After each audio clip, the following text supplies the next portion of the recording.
there, how are you today? Today I have Monsters Co. Story. For those who doesn't know Monsters Co. Story, I'm going to tell you a very short summary. There were some monsters who were working for Monsters Co. Their job was to collect children's screams when they scare them because they needed those screams to produce energy. But after that, rules have changed. Now they collect laughters instead of screams. So today our story is about Mike Wazowski and James Sullivan and a new adventure. Okay, let's start. So our story today is from the book Disney Bedtime Favorites. I just love that book. Now let's start. The Spooky Sleepover. It was a quiet morning at Monsters, Inc., and James P. Sullivan, also known as Sulley, was catching up on paperwork. He smiled as he reviewed the monthly laugh reports. At Monsters, Inc., it was the monsters' job to go to the human world and make kids laugh. The laughs were used as energy for the city of Monstropolis. It had been Sulley's idea, and now he was president of Monsters, Inc. He was glad everything was going so well. Suddenly, the phone rang. "Hello," said Sulley. "It's dispatch," said the voice on the other end of the line. "The annual sleepover party at Little Shannon Brown's house is today. But Wexford is sick. We need a replacement." "I'll get right on it," replied Sulley. He knew that there would be lots of kids at that party, and he wanted to make sure he had a monster there to tell jokes and capture laughs. Sulley thought about who to send. He wanted to put his best monster on the case. Who was better for the job than his one-eyed pal, Mike Wazowski? Mike was Monsters, Inc.'s top laugh collector. He could make anyone laugh. Sulley knew his best friend would be perfect for the job. Mike was in the locker room getting ready for work when Sulley walked in. Sulley explained the situation. "I'm your man," Mike said confidently. "Great," Sulley exclaimed. And he went back to his office to finish the laugh reports. "Piece of cake," Mike said as a door slid into his station on the laugh floor. "One joke and I'll collect enough energy for the year." Then Mike opened the door and walked through the closet in Shannon Brown's room. But it was empty. Hello?" Mike called. He looked around the room. He peeked under the bed, but there was no one there. "Some party," he thought. "I wonder where everyone is. Maybe I should go back." Just as Mike started walking toward the closet, he heard the sound of laughter. "All right, now we are in business," Mike exclaimed. "Kids, prepare to laugh." Just then, thunder cracked across the sky, and a flash of lightning lit up the dark room. Mike jumped. If there was one thing he didn't like, it was thunderstorm. "I'm okay. I'm fine," Mike shouted. Then he ran to the closet door to return to the factory. Mike jiggled the doorknob, but it just opened into the closet, not the laugh floor at Monsters, Inc. There was no way out. Mike soon realized that lightning must have struck the door and broke it. "Don't panic! Don't panic!" he told himself with shaky voice. He knew he had to find the party and another closet door fast. Otherwise, who knew how long he'd be stuck there? Mike took a deep breath and headed into the dark hallway.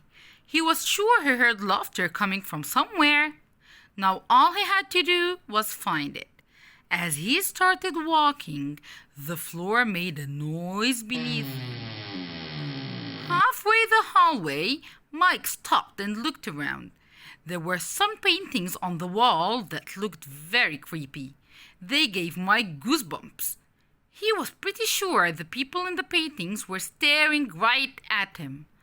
"I've got to get out of here," Mike muttered to himself as he continued down the hallway. Then he saw something and froze. Mike couldn't believe his eye. Sitting at the end of the hall was a large furry creature. "Oh man!" he cried.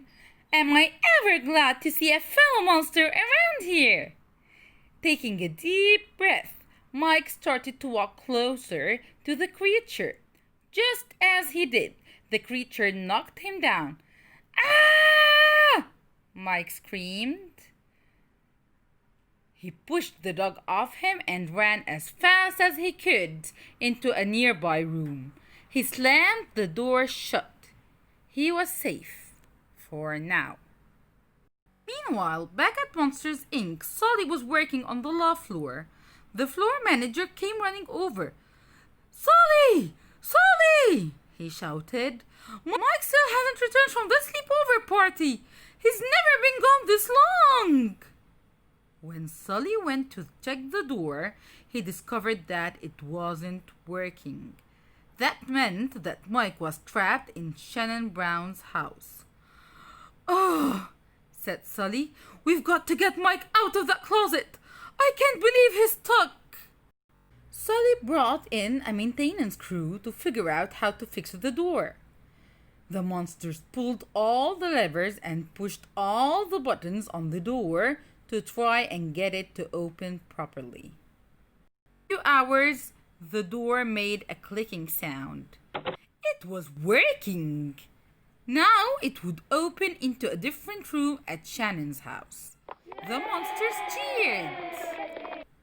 Back in the house, Mike walked into the bathroom. "Oh!" The green monster squealed as he tripped on a yellow rubber ducky and went crawling across the floor.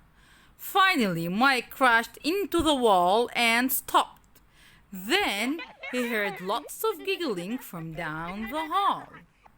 Mike did not like this assignment or even this house, but he was determined to find that party. So he lifted himself off the floor and followed the laughter. But when he found the right door and opened it, it was quiet. Slowly, Mike entered the dark, silent room. All of a sudden, a light went on. Mike jumped. Shannon Brown and all her friends started roaring with laughter. They thought Mike looked funny sneaking into the room. Ah! Mike was so frightened that he couldn't stop yelling. At that exact moment, the closet door opened and Sulley burst into the room. When he heard Mike, he started screaming too. Then he and Mike jumped toward each other and huddled together. The girls at the party laughed and laughed.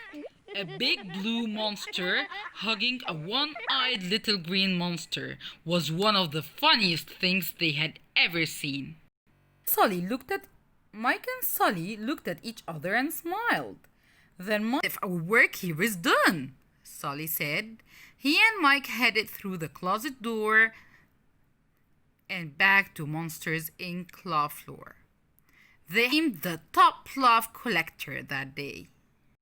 "Sulley, I was never scared, not even for a second," said Mike, hoping Sulley would believe him. "Me neither, buddy. Me neither," Sulley replied with his big furry fingers crossed behind his back. Our story today. Did you like it? Now, of course, having a funny creature at our room would be funny. However, monsters do not exist. They only exist as fantastical creatures, so we can find them only in stories and cartoon. So we can watch them there and have a good laugh, right? Okay, guys. Bye.